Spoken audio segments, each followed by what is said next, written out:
guys, it's Blackstone Betty. In this video, I'm going to show you how to feed a family of 4 to 6 for under $20, making one of my all-time favorite family-style dinners. These are cheesy ricotta gnocchi, and they are so simple to make. We're going to throw in some Italian sausage and still keep this family-sized meal under $20. Let me show you guys how. You can make it at home on your Blackstone.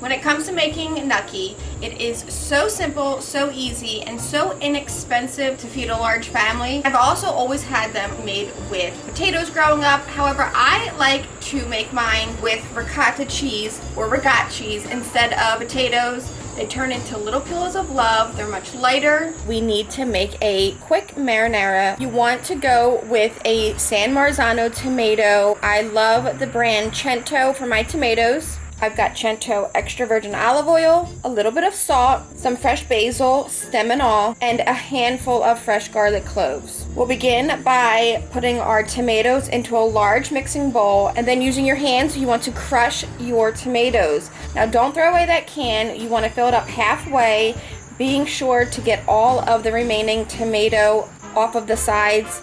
Set it aside for now. When it comes to your garlic cloves, as long as they're fresh, you're good to go. You can either slice these, chop them, smash them and chop them. Any way you prefer to have the garlic in your sauce is up to you. Today, I'm just going to smash them and roughly chop. Now let's get a shallow pan onto our Blackstone side burner and drizzle in about 1/4 of a cup to 1/2 a cup of our extra virgin olive oil. Immediately throw in that garlic and let that garlic begin to heat with your olive oil just for a few seconds. Now if you wanted to make your marinara spicy, as soon as you add your garlic, you would want to add in some crushed red pepper flake or any fresh peppers. You can even add some bell peppers. Just a few pieces of green bell pepper adds a ton of flavor to your simple marinara. Then we're going to add our hand crushed San Marzano tomatoes. Now we're going to add in that can of water. Give it a quick mix. We'll season this up with a little salt, about a teaspoon. I decided last minute to add a little Cento crushed red pepper just to sneak in a little bit of heat. And we're gonna add in 2 stems of fresh basil leaves. You want to do this because this basil is really gonna infuse these tomatoes. But towards the end, we're gonna remove this since it's so cooked down, and we'll be serving it with some fresh basil. Let this cook while we jump over to our sausage. I love using ground sausage, whether it's plain or mild Italian, hot Italian. You can zhuzh up your ground sausage however you like. Add some breadcrumbs, panko or Italian seasoned. You can add an egg if you want to, some cheese, some herbs. Today I'm going plain and simple with just a little Blackstone Tutto Italiano, which is full of flavor. A little sprinkle of this. Roll them into little balls. They don't have to be perfect. We just are looking for a little bite-sized piece of sausage mixed throughout these beautiful gnocchis. Now once they're all rolled up, we're going to turn on our Blackstone Griddle, drizzle down a little of that extra virgin olive oil, and let these meatballs cook on each side just so they get a little color on them. They don't have to cook through necessarily. They will finish cooking in our marinara. After a few minutes, they look perfect. Let's pull these off and get them into that marinara and let them just soak up all of that flavor and continue to cook through. Now for the fun part. While our sausage is cooking, I've added a pot of water to boil on my second Blackstone burner. Now for our gnocchi, we are using Anna 00 flour. I've got Galbani ricotta cheese. I will be using half of this, and I will save the other half for either making more gnocchi or I will roll this over into a different recipe. I have 3 egg yolks, some salt and pepper, and I always keep on hand Belgosio's Parmesan cheese wedge. I only need a couple ounces of this. The first step with our ricotta cheese is you want to lay this cheese between paper towels.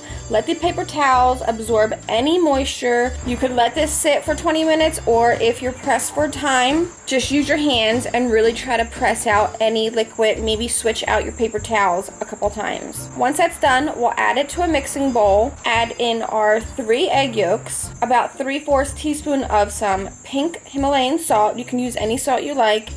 A 1/4 teaspoon of black pepper, and then I'm going to grate in some of our Parmesan cheese. Anywhere from 3/4 to 1 1/4 cup of cheese. Don't be shy, the more the better. We'll give this a quick mix through, and then I'm going to add in 1 cup of Anna 00 flour. We'll begin to mix this gently together and drop on all of that dough. Be sure to get everything out of your mixing bowl. You may need to add a little extra flour, but you're going to want to begin to knead this dough together. This is very different than a pizza dough or a pasta dough because it's full of that ricotta cheese, so you want to work gently with this.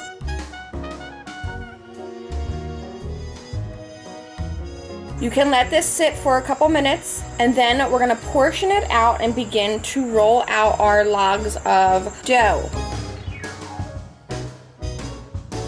You can make these as thick as you want. Once they're all rolled out, we're going to use a bench scraper and cut these into small bite-sized pieces.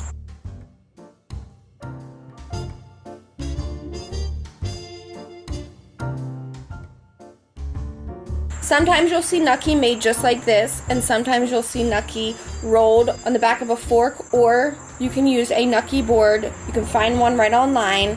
Doing that technique will add ridges into your gnocchi, which will help that sauce adhere to your pasta. However, over the years, I've stopped doing that step just to be quick, and I don't miss the extra work at all. You can dust a little flour over the top. This will prevent them from sticking to each other. Our pasta water is boiling, so let's salt this up. Everybody knows when you're cooking any kind of pasta, you want your water to be nice and salty like the ocean.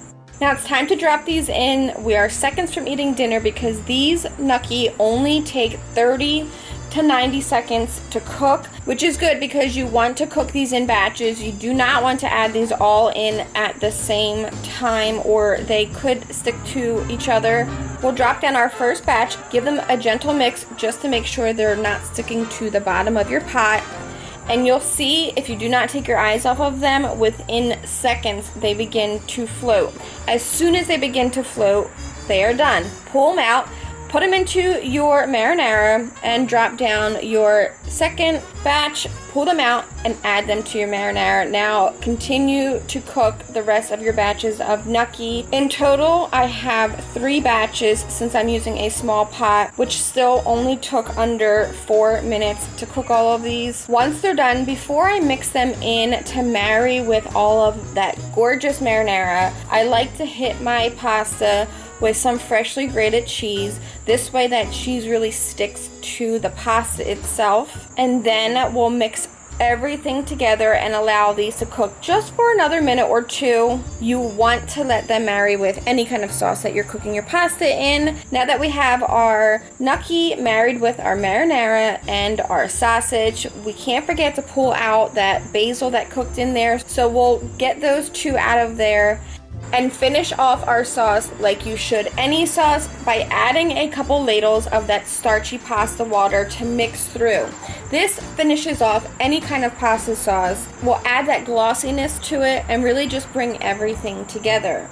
Now this is done, we'll pull it off and we're going to finish this with an extra drizzle of our extra virgin olive oil, a good amount of freshly grated Parmesan cheese over the top. You can go Parmesan, you can go Pecorino Romano, any cheese you want, but fresh grated is best. More cost effective to buy it and shred it yourself. And last but not least, time to zhuzh this up with a pop of freshness with some more fresh basil. We'll chiffonade this over the top. It adds such a pop of color and freshness. These gnocchi remind me so much of my childhood, growing up, watching my mom, my grandmom making these. If you've never tried them with the ricotta cheese instead of the potatoes, I promise you, you're gonna fall in love with them even more than the potatoes. They're just so much lighter, they're not as dense, and you can definitely eat way more of these. My go-to will always be these or any kind of fresh pasta when it comes to thinking of ways to feed my large family on a budget. Now this came to $18.37. For under $20, I can feed a large family of 4 to 6 with these, unless you're like my kids and need to have 2 or 3 or 4 bowls each of these because they are just that good. I know you guys are going to love this one just as much as me and my family do here. So go make them. I cannot wait to see. Until next time, I'm Blackstone Betty. I just know you guys are going to love these, so go make them. I will see you guys in the next video.